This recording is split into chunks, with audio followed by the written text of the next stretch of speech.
Hi, how are you all? ಎಲ್ಲರೂ ಹೇಗಿದ್ದೀರಾ? ಚೆನ್ನಾಗಿದ್ದೀರಾ? I hope. ಸೊ ಲಾಸ್ಟ್ ವಿಡಿಯೋದಲ್ಲಿ ನೋಡಿದ್ರಿ, ನಾವು ಒಂದು ಪ್ಲೇಸಿಗೆ ಹೊರಟಿದ್ದೆ ಅಂತ ಹೇಳಿದ್ದೆ. ಸೊ ಹೋಗ್ತಾ ಮಧ್ಯ ದಾರಿಯಲ್ಲಿ ಏನಾಯಿತು ಅಂತಂದರೆ, ನಾವು ಮತ್ತೆ ಕ್ರೆಡಿಟ್ ಕಾರ್ಡು, ಫೋನು ಅದೆಲ್ಲ ಮನೇಲೇ ಬಿಟ್ಟು ಬಂದುಬಿಟ್ಟಿದ್ವಿ. ಮತ್ತೆ ವಾಪಸ್ ಹೋಗಿ ಮತ್ತೆ ತಿರ್ಗಾ ಬಂದು ಮತ್ತೆ K R Puram metro ಸ್ಟೇಷನಲ್ಲಿ already ನನ್ನ ತಮ್ಮ ಅಮ್ಮ ಎಲ್ಲ ಕಾಯ್ತಾ ಇದ್ರು. ಸೊ ಅವ್ರನ್ನ ತುಂಬ ಹೊತ್ತು ವೆಯ್ಟ್ ಮಾಡಿಸ್ದೆ. ಹೋಗ್ಬಿಟ್ಟು ಅವ್ರನ್ನ ಪಿಕ್ ಮಾಡಿಕೊಂಡು ಹೊರಟ್ವಿ. ಹೊರಟು ಅಲ್ಲೇ ಎ ಟು ಬಿ ಅಲ್ಲಿ ನಿಲ್ಲಿಸ್ಬಿಟ್ಟು ಬ್ರೇಕ್ಫಾಸ್ಟ್ ಎಲ್ಲ ಮಾಡ್ಕೊಂಡ್ವಿ. ಸೊ ಬ್ರೇಕ್ಫಾಸ್ಟ್ ಮಾಡಿಕೊಂಡು ತಿರ್ಗಾ ಹೊರಟ್ಬಿಟ್ಟು ಅಲ್ಲೇ ಮಧ್ಯ ಸಾಂಗ್ ಎಲ್ಲ ಹಾಕಿದಾಗ ನನ್ನ ತಮ್ಮ ಅಮ್ಮ ಮತ್ತು ನನ್ನ ಮಗ ಎಲ್ಲ ಡ್ಯಾನ್ಸ್ ಮಾಡ್ತಾಯಿದ್ರು. ಏನೋ ಒಂದು ಖುಷಿ ಆಗುತ್ತೆ ಈ ಥರ ಅವಾಗವಾಗ ಹೊರಗಡೆ ಹೋಗ್ತಾ ಇದ್ರೆ. ರಿಲ್ಯಾಕ್ಸ್ ಆಗುತ್ತೆ ಮೈಂಡ್ಗೆ. ಸೊ ಅಲ್ಲೇ ಒಂದು ಎಲ್ಲ ಪೇರ್ಲೆಕಾಯಿ ಸಿಕ್ತು ನನಗೆ. ನೀವೆಲ್ಲ ಏನಂತೀರ ಅಂತ ಕಮೆಂಟ್ ಬಾಕ್ಸಲ್ಲಿ ತಿಳಿಸಿ ಹೇಳಿ. ತಗೊಂಡು ತಿಂದ್ಕೊಂಡು ಮತ್ತೆ ಹೊರಟ್ವಿ. ರೋಡ್ ತುಂಬ ಚೆನ್ನಾಗಿತ್ತು.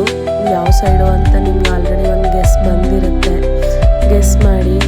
ಮತ್ತು ಅಲ್ಲಿ ಮಾವಿನ ತೋಟಗಳಂತೂ ಸಖತ್ತಿದ್ವು. ಏನು ಮಾವಿನಕಾಯಿ ಅಂತೀರ, ಇವಾಗ ಮಾವಿನ ಸೀಸನ್ ಬೇರೆ. ನನ್ನ ಮಗಂಗೆ ನಿಲ್ಸಿದ್ರು ಸಿಗ್ತಾಯಿತ್ತು, ಅಷ್ಟು ಕೆಳಗಿತ್ತು ಮಾವಿನ ಹಣ್ಣು. ದೂರದಿಂದನೇ ನೋಡ್ತಾ ಇದ್ವಿ.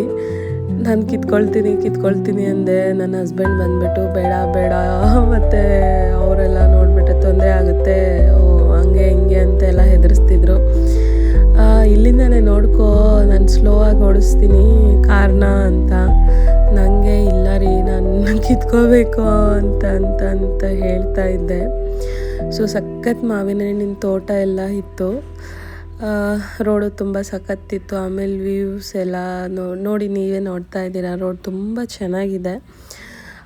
ಮಾವಿನ ಹಣ್ಣು ಕಿತ್ಕೊಂಡ್ವಾ ಇಲ್ವಾ ಅಂತ, ಮತ್ತು ನೆಕ್ಸ್ಟ್ ಎಲ್ಲಿಗೆ ಹೋಗ್ತಾ ಇದ್ದೀವಿ, ಏನು ಮಾಡ್ತೀವಿ ಅಂತ ಇನ್ನೊಂದು ಬ್ಲಾಗಲ್ಲಿ ತಿಳಿಸ್ತೀನಿ.